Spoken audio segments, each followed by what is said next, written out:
Hello, my name is Kathleen Chiras, and today's exclusive interview features one of the top buyer agents of Buyer Agent Search out of Indianapolis, Indiana, Sue Foll.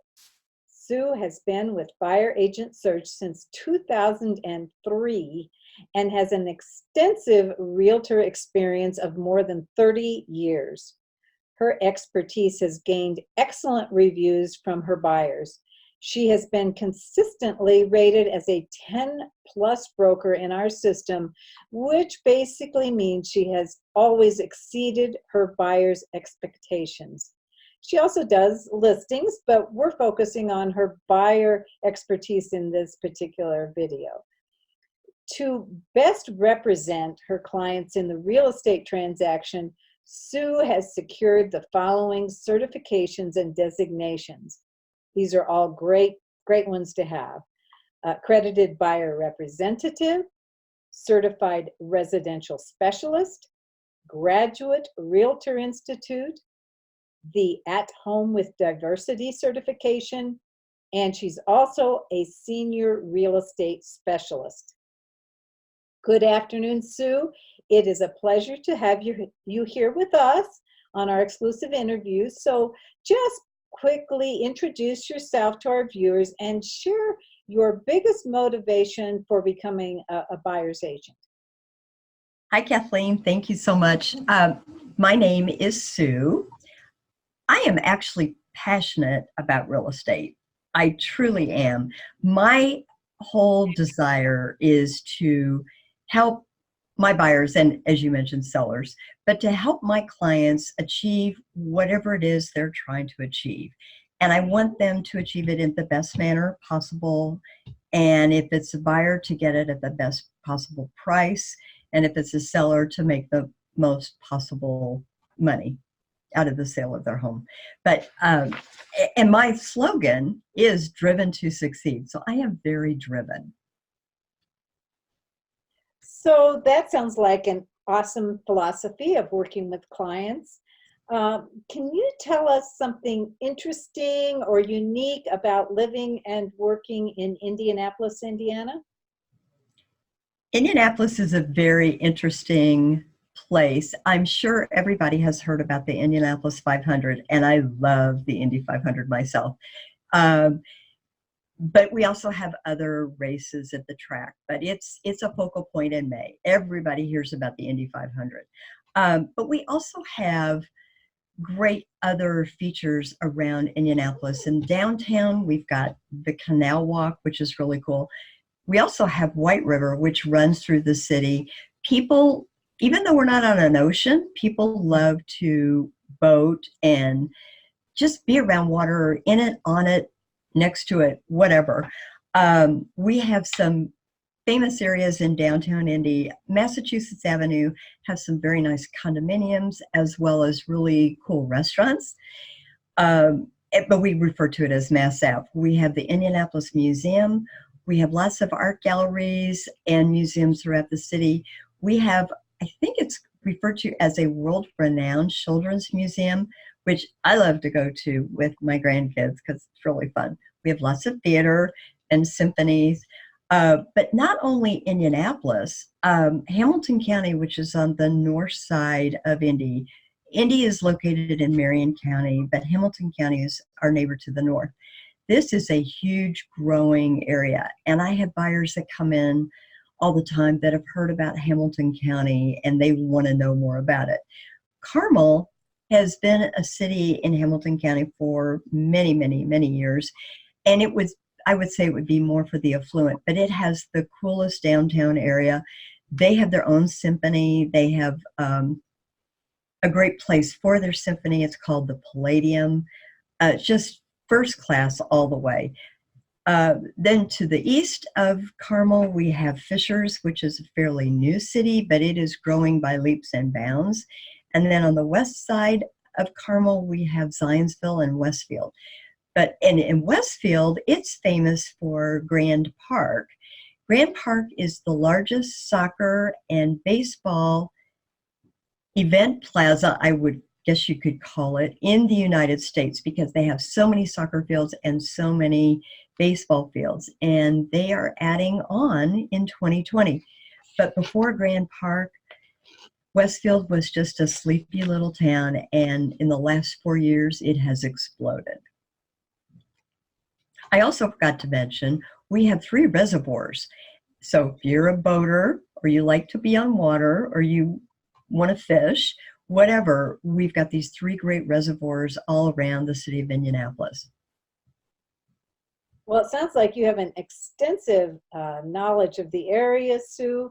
And I think on this next question, I also want you to mention how many different counties you cover, because you're able to provide buyers with a wide diversity of areas, and I'm sure you know a lot of the neighborhoods inside out. So could you please tell us what a typical 3-bedroom, 2-bath home might cost in this area of Indiana?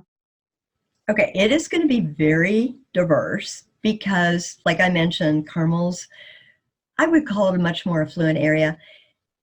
Probably a median price in Carmel is going to be around $247. And if we go to Fishers, it's probably going to be a little bit over $200.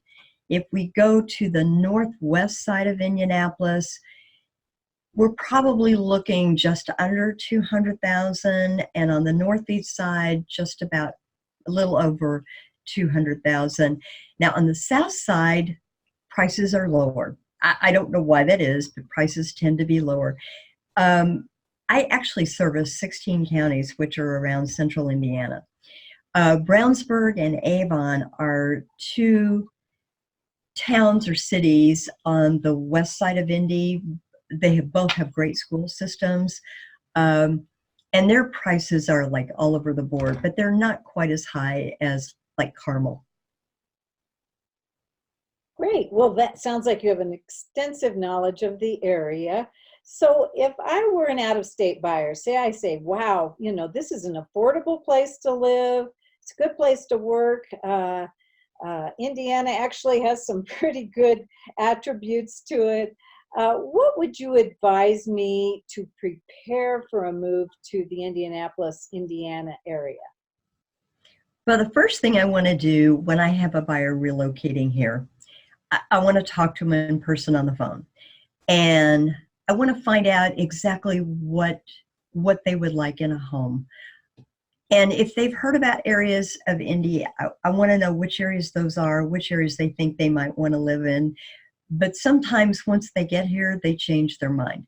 But according to what they've told me, I will send them information and links to those particular areas. And then, of course, if they want more information, I'm going to provide it for them because I want them to be as well informed as they can be.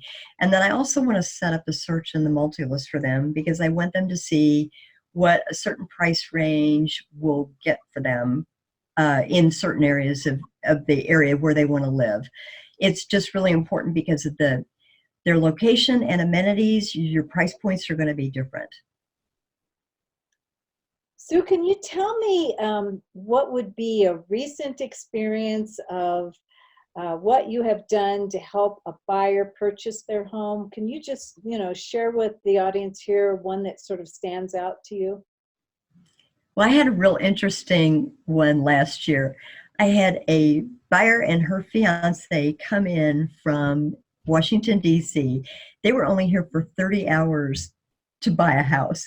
And it was a whirlwind. And we went from one side of Indy all across the top of Indy into Brownsburg, which is on the west side. They had to make a decision in that time period. So I got them about 2:00 in the afternoon on a Saturday, and they flew out. Well, we went to bed, of course, but I think they flew out about 2:00 on a Sunday afternoon. Then we chatted after that, and they made an offer on a property. It turned out after inspections, which I attended in their behalf, that house just wasn't the right fit for them. I got them out of that contract. We got their earnest money returned, and then I got her for another 6 hours later in the month of May. And we found new construction, which this house that we found, which ultimately they purchased, was a similar house to one that we had looked at the very first few hours they were in town, but it was too soon for them to make a decision, and an offer had come in on it. But they ended up getting the same floor plan, but it was just brand new construction.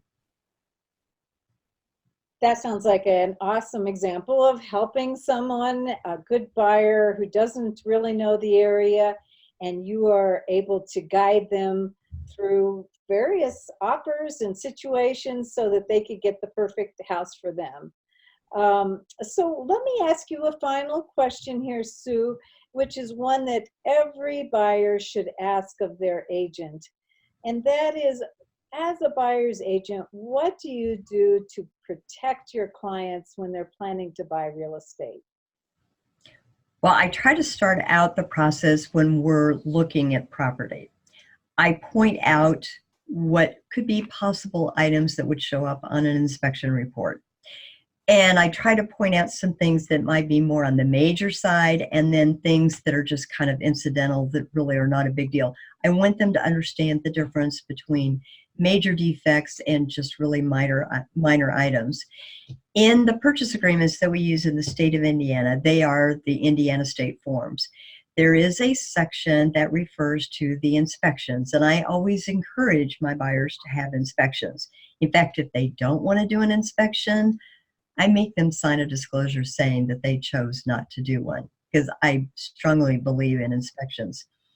But after the purchase agreement is accepted, we then go through the inspection process. My buyer usually receives the inspection report the day of the inspection. I encourage them to read through it. We talk, if we are not in the same state or in the same city, we talk on the phone. I tell them to pull out the summary page and let's go through the report page by page, but I want you to look at the summary items because these are the items that are major or safety defects. If they see other things that are really of a concern to them, we can talk about them and decide whether that should be on our response to inspections. We then submit, well, I fill out the response to inspections, and then we submit it to the seller's agent, and then ultimately to the seller. Plus, I provide the entire report because I want them to know what we saw and what the inspector found. The seller then responds back to the buyer. And, we may go back and forth, or we may not be able to come to a meeting of the minds. And if that's what happens, then I submit a response for a mutual release and get my buyer's earnest money back.